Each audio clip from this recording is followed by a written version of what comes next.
본 말씀은 사도행전 7장 2절에서 4절까지 천천히 한 목소리로 봉독해 올리겠습니다. 스데반이 가로되 여러분 부형들이여 들으소서. 우리 조상 아브라함이 하란에 있기 전 메소포타미아에 있을 때 영광의 하나님이 그에게 보여 가라사대 내 고향 친척을 떠나 내가 내게 보일 땅으로 가라 하시니 아브라함이 갈대아 사람의 땅을 떠나 하란에 거하다가 그 아비가 죽음에 하나님이 그를 거기서 너희 시방 거하는 이 땅으로 옮기셨느니라. 아멘. 다 같이 자리에 앉으시겠습니다. 저희들 대강절 두 번째 주일을 이렇게 지냅니다. 첫 번째 주에는 이 소망에 관한 다시 오실 주님 그리고 천국에 관한 소망을 가지고 저희들이 깨어있고 준비해야 된다는 그 말씀을 우리 같이 나눴습니다. 이 두 번째 대강절은 이 믿음, faith에 관한, 이 앞에 배너도 이렇게 되어 있듯이 이 faith에 관한 믿음입니다. 그래서 항상 이 초림에서 재림까지 이 대강절은 주님이 다시 오실 것을 준비합니다. 그래서 반복해 말씀드리지만 예수님께서 이미 저희들에게 경고하셨습니다. 마지막 때 이 미혹하는 자가 있고 전쟁이 일어나고 기근이 나고 지진이 나고 박해가 올 거라는 것입니다. 그리고 사랑이 식을 거라고 얘기하십니다. 그럼에도 불구하고 복음이 먼저 만국에 전파되어야 할 것이니라 하고 이렇게 말씀하고 계십니다. 그래서 저희들이 지금 그 상황을 계속 접하면서 살아가고 있습니다. 그래서 이 믿음에 관한 얘기, 우리 믿음하면 아브라함을 빼놓을 수가 없습니다. 이 스데반 집사님이 7 집사님 중에 뽑히셔가지고 은혜와 권능이 충만해가지고 성령이 충만해서 말씀을 전했습니다. 그래서 7장 1절부터는 이제 잡혀가지고 이 사람들 앞에서 말씀을 전하는 첫 설교입니다.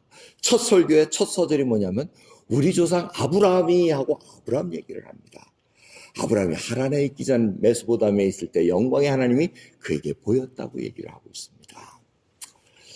이 말씀을 보면 오늘 아브라함의 그 믿음의 여정에 대해서 한번 살펴보고자 합니다. 여러분들 아브라함 하면 벌써 생각나는 게 이삭을 바친 믿음의 사람하고 하니까 우리하고는 상대가 안 되는, 잽이 안 되는 그러한 믿음의 조상으로 여러분 생각하실 겁니다. 하지만 이 믿음의 조상 아브라함도 사실은 믿음이 저희보다 못할 수도 있었다는 걸 여러분 오늘 보시면서 이 하나님께서 어떻게 이 믿음을 이끌어 가시고 인도해 주셨는가 한번 살펴보기를 원합니다. 지금 스데반 집사님은 이 하란에 있기 전 메소포타미아에서 영광의 하나님이 보여줬다고 얘기합니다. 근데 창세기 11장을 보시면은 그 얘기가 없습니다. 창세기 11장을 보시면 하란에 있을 때 하나님께서 나타나신 걸로 말씀하고 있습니다. 창세기 11장 31절을 보시면 데라는 아브라함의 아버지입니다.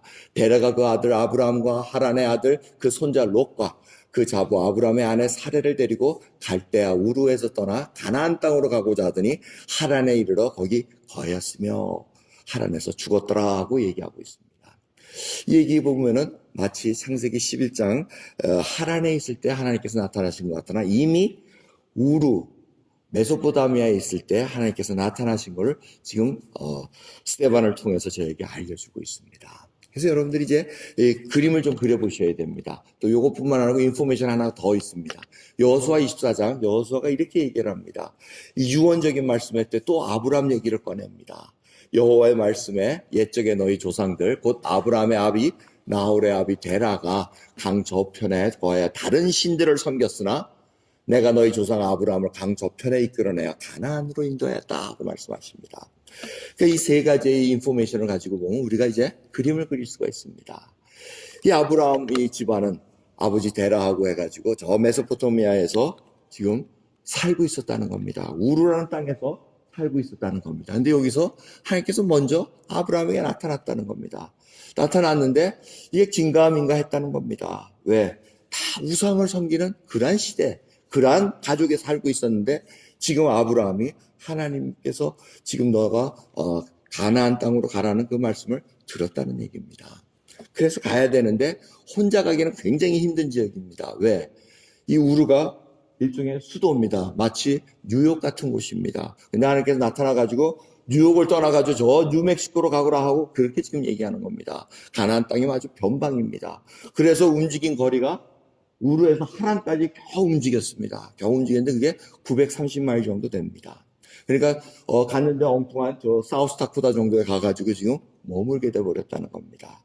그래서 아버지가 데라하고 온 가족이 다 같이 갔는데 더 이상 이 가나안 땅 620마일을 더 내려가야 되는데 가지 못하고 거기서 죽었다라고 얘기합니다.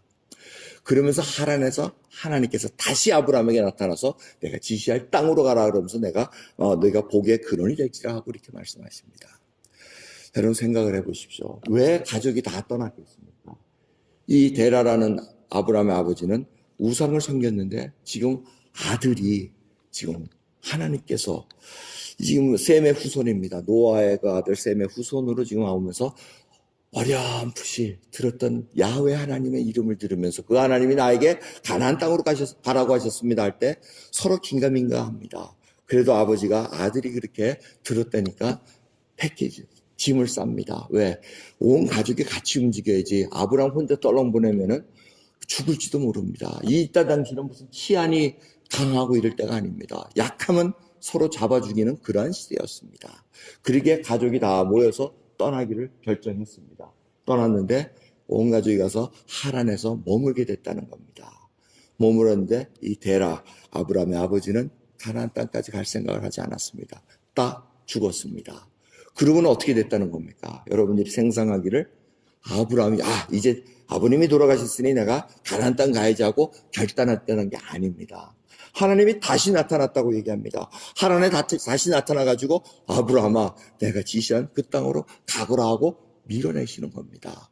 그러니까 다시 아브라함이 짐을 싸고 세겜이라는 곳에 도착했다는 겁니다. 오늘 이 본문 말씀을 통해서 지금 하나님께서 아브라함을 이렇게 밀고 가시는 것을 우리가 보고 있어야 된다는 겁니다. 창세기 12장 1절에서 2절 볼 때 하란에 나타나서 이렇게 얘기하십니다. 여호와께서 아브라함에게 이르시되 너는 너의 본토 친척 아비 집을 떠나 내가 내게 지시할 땅으로 가라. 내가 너로 큰 민족을 이루고 내게 복을 주어 내 이름을 창대케 하리니 너는 복의 근원이 될지라 하고 약속하십니다. 이 말씀을 듣고 하나님께서 가라 그러니 가겠습니다 하고 롯하고 사레하고 이렇게 같이 딱 출발해서 세겜에 도착합니다. 세겜에 도착해서 단을 세워서 하나님께 경배를 드립니다. 그리고는 뭐라 그러는 거예요? 창세기 읽어보시면 점점 남방으로 갔더라 하고 얘기합니다. 남방으로 갔는데 기근이 와버립니다. 기근이 와가지고 애굽으로 가버립니다. 애굽에서 어떻게 됩니까? 애굽에서 바로 왕 앞에 서는 그런 시간을 맞이합니다. 바로가 혹이라도 자기 사례 그 아내가 너무 이쁘니까 옛날에는 결혼한 부인이 이쁘면 강한 자가 와서 남편 죽여가지고 탈취하면 그런 시대였습니다. 더군다나 바로 하면은 이게 세계 강국의 왕입니다. 그 왕이 뺏으면 어떻게 하나 그 걱정이 돼서 오빠라고 해라 내 누이다 하고 이렇게 속입니다. 속인 것까진 좋았습니다. 그런데 바로가 꿈에서 하나님이 나타나가지고 그 여인을 건들지 말라는 그 지시를 받습니다. 그래서 아브라함을 불러가지고 내가 모든 돈을 다 주고 다 할 테니까 떠나가라 하고 이렇게 보내버립니다. 자, 여기까지 여러분 이 스토리를 아시는데 아브라함이 정말 믿음의 조상 같으십니까? 아니잖아요. 굶어 죽더라도 하나님이 지시한 가나안 땅에 있었으면 굶어 죽더라도 하나님께서 공급해 주시라는 믿고 버텼으면 되는데 애굽으로 가버립니다. 그런데도 하나님은 가만히 계십니다. 그 이유가 있다는 얘기입니다. 그 이유는 바로 무엇입니까? 바로 왕을 무릎 꿇힐 수 있는 전능하신 하나님이라는 것입니다. 바로 아브라함이 그걸 경험합니다. 모든 것을 경험합니다. 우르에 갔을 때나 하란에 갔을 때나 세겜에 갔을 때나. 그런데 애굽에 갔을 때 믿음 없는 모습 같은데 하나님을 의지하지 않고 굶어 죽을 것 같으니 먹을 거 있는 곳으로 간 것 같은데 그것이 바로 하나님께서 보이시고자 하는 놀라운 믿음의 장이 있다는 것입니다. 여러분 여기서 우리가 한번 생각해 봐야 됩니다. 과연 믿음이 내가 뭘 잘나서 되는 것이 아니라 하나님의 능력으로 전적으로 이루어졌다는 것을 우리가 알고 있어야 됩니다. 그래서 아브라함의 믿음의 단계를 볼 수가 있습니다. 응행하는 단계입니다. 우르에서 불러내신 그때입니다. 눈을 떠가지고 봤는데 지금 어떻게 해야 될지 모릅니다. 그리고 걸음마 단계가 있습니다. 아버지 앞에 졸라가지고 아버지와 같이 하란까지 가는 것이 걸음마 단계입니다.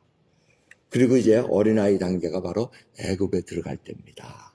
그때서 이 전능하신 하나님이 누구신 것을 그때 알게 됩니다. 그래서 청년이 돼가지고 그 사이에 또 일이 많죠. 이스마엘도 낳게 되고 이런 일들이 있는데 이삭을 낳게 됩니다.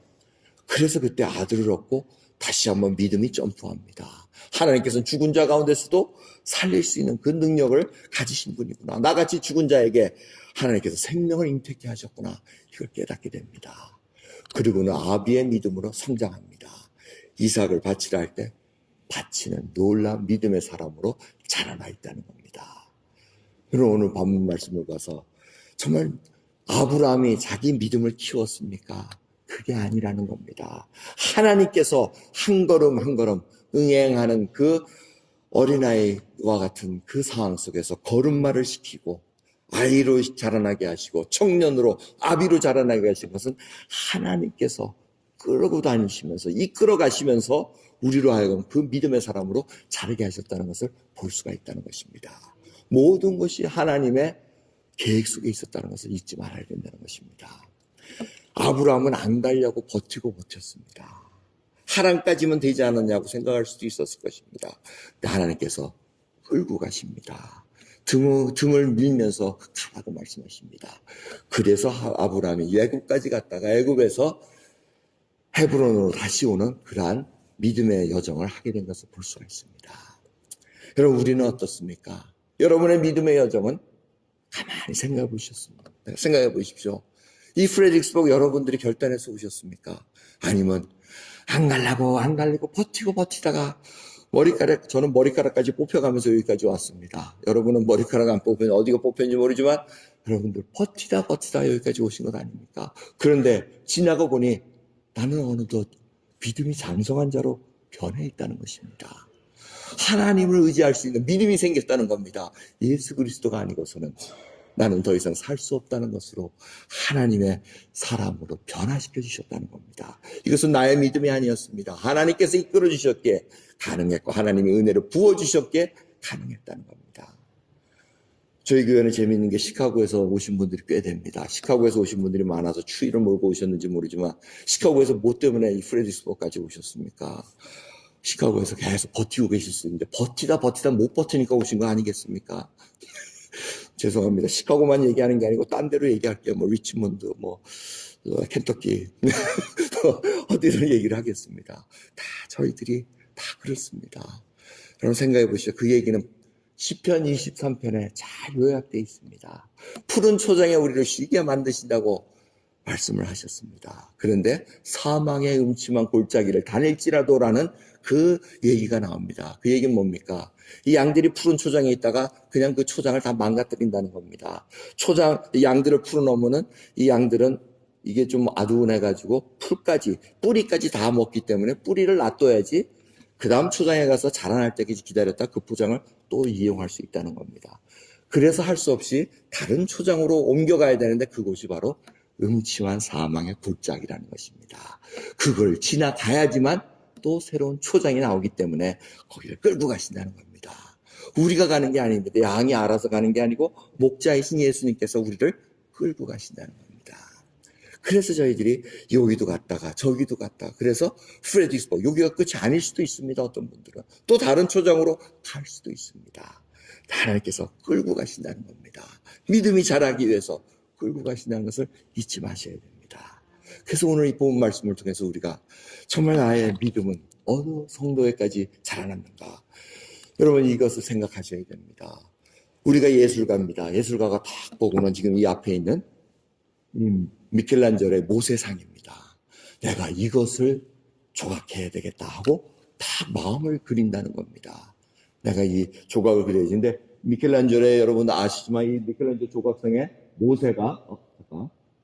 모세가 이 뿔이 놓여 있습니다. 뿔이 놓여져 있는 이유는 뭐냐면 히브리어 단어에 모세가 하나님을 만나고 왔을 때 얼굴에 광채가 났다 그럽니다. 광채, 레이가 뿔로도 해석이 될 수가 있습니다. 그래서 옛날 사람들은 이 광채가 났다는 것을 뿔이 났다 이렇게 해서 이 옛날 이 모세 상을 만날 때 이렇게 뿔로 이렇게 표현한 것이 있다는 거죠. 그래서 도끼비처럼 이렇게 뿔이 난 것이 아니고 그 이유 때문에 뿔을 만들어 놓은 것을 이해할 수가 있습니다. 아무튼 이 조각자 하는 자가 우리들이 모세상을 만들어야 되겠다 하는데 지나가다가 이렇게 물속에 있는 돌을 봤다는 겁니다. 돌을 보고는 우리가 마음에 드는 돌을 딱 골라가지고 그 다음에 이 모세 조각상을 딱 그림을 그린 걸 쪼으면서 골라낸다는 겁니다. 하나님이 바로 이렇게 저희들을 인도하신다는 겁니다.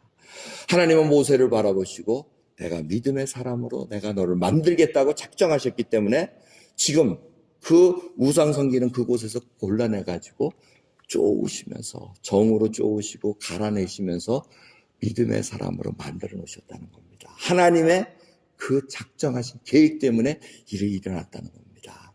저희들도 마찬가지입니다. 우리는 저 물속에 숨겨져 있던 돌 같은 자들이었습니다. 숨도 쉴 수 없고 죽어있던 자들이었는데 하나님께서 은혜를 베푸셔가지고 우리로 하여금 하나님께서 작정하셨다는 겁니다. 내가 너를 지금의 모습으로 만들게 하겠다. 그럼 여러분들이 이제 상상하셔야 돼요. 하나님께서 내가 너의 믿음의 사람으로 내가 만들겠다 작정하셨을 때 우리가 거기에 이끄심을 받았다는 겁니다.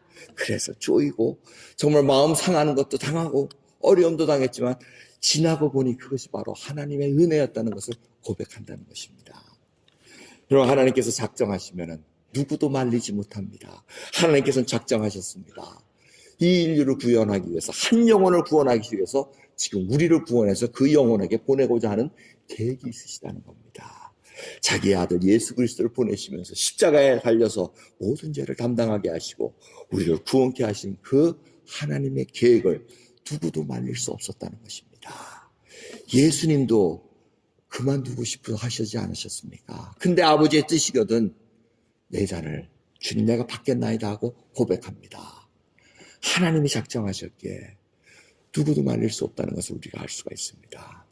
여러분 이 생명책에 기록하기 위해서 하나님께서는 지금도 역사하고 계시다는 것입니다. 히브리서 11장 6절을 보시면은 이 말씀이 저희들에게 챌린지를 주십니다. 믿음 없이는 기쁘시게 못하나니 하나님께 나아가자는 자는 반드시 그가 계신 것과 또한 그가 자기를 찾는 자들에게 상 주시는 이심을 믿어야 할지니라고 말씀하십니다. 여러분 정말 하나님이 계심을 알고 계십니까? 정말 하나님께서 우리를 이끌어 가신다는 것을 믿음으로 고백하실 수 있으십니까? 아니면 여러분들 하나님이 그냥 아니요 하나님 나 그냥 믿음 주신 건 감사한데 구원 베풀어 주신 건 감사한데 그 다음에 내가 알아서 가겠습니다. 그러면 하나님에서 스탑바이 할 수밖에 없습니다. 지체할 수밖에 없습니다. 하지만 하나님께서 작정하셨기에 끌고 가시려고 그럽니다. 가나안 땅 약속의 땅까지 끌고 가시는 것이 하나님의 계획이신 것입니다. 그 은혜를 우리가 잊지 못합니다. 마태복음 6장 22절을 보시면 6장 20절을 보시면 오직 너희를 위하여 보물을 하늘에 쌓아두라. 거기는 좀이나 동록이 해하지 못하고 도적이 구멍을 뚫지 못하고 도적질도 못하니라고 얘기합니다. 이 말씀 내가 생각하는 이유는 요한계시록을 이번 주 묵상하면서 마지막 그 새 예루살렘 정말 금은보화로 그냥 보석으로 다 만든 그 큰 장광고가 다 1400마일 정도 되는 그 큰 도시가 쭉 내려온다는 겁니다. 그 속에 저희들의 있을 그곳이 있다는 것을 말씀하고 계십니다. 왜 하늘에 보물을 쌓아두라 그러셨을까? 그게 점점 저에게는 의문이 됐습니다. 왜? 하나님께서 원하시는 건 뭡니까? 하늘에 쌓아두라고 얘기합니다. 이 하늘에 쌓아두라는 것이 뭡니까? 지금 천국이 어떤 곳인가, 새 예루살렘 도시가 어떤 곳인 것을 저희들에게 보여주셨습니다. 그러면서 우리가 놓는 그 재료를 가지고 하나님께서는 지금 만들고 계시다는 겁니다. 우리가 거처할 그곳을 만들고 계시다는 것입니다. 하늘에 쌓아둔다는 것은 바로 예수 그리스도 안에서 증인으로 서서 하나님의 말씀에 순종하며 행한 모든 것을 의미하고 있습니다. 정말 예수 그리스도의 말씀 안에서 내가 수고하고 봉사하고 애쓴 것, 그 하나하나가 좋은 재료가 돼서 하늘에 쌓아두고 있다는 것입니다. 물론 여러분들이 보물을 쌓아둔다 하면은 돈으로 생각할 것 같아서 돈으로의 좋은 예는 뭡니까? 바로 투 페니를 냈던 그 과부의 헌금이라고 할 수 있을 것입니다. 그것은 구차한 중에서도 모든 것을 냈다고 얘기합니다. 프로포션입니다. 하나님께서는 그 마음을 보시고 그것이 바로 하늘에 쌓는 좋은 재료가 됐다는 것입니다. 그럼 이 말씀을 저희들이 적용할 것 같으면 우리가 지금 쌓아놓은 그 재료는 어떤 것인가 한번 상상을 해보시기 바랍니다. 우리가 천국에 가가지고 하나님께서 닦았는데 여러분들이 상상한 것보다 조금 좀 부족한 걸. 하나님 왜 이래요? 하나님 내가 생각했던 처소가 이게 아닌데요 하고 여러분 딱 질문하면 하나님께서 뭐라 그러실 것 같으세요? 네가 보내준 재료가 이건데 그 이상 어떻게 짓느냐 이렇게 얘기하실 거예요. 당연한 거 아니겠습니까?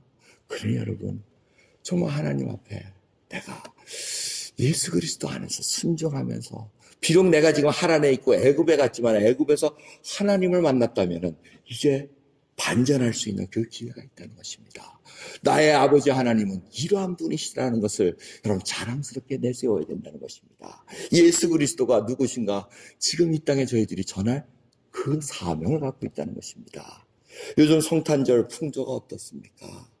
정말 예수 그리스도를 정말 빼먹으려고 너무 빼고 하려는 그런 풍조가 정말 이제는 보기가 좀 식상할 정도입니다.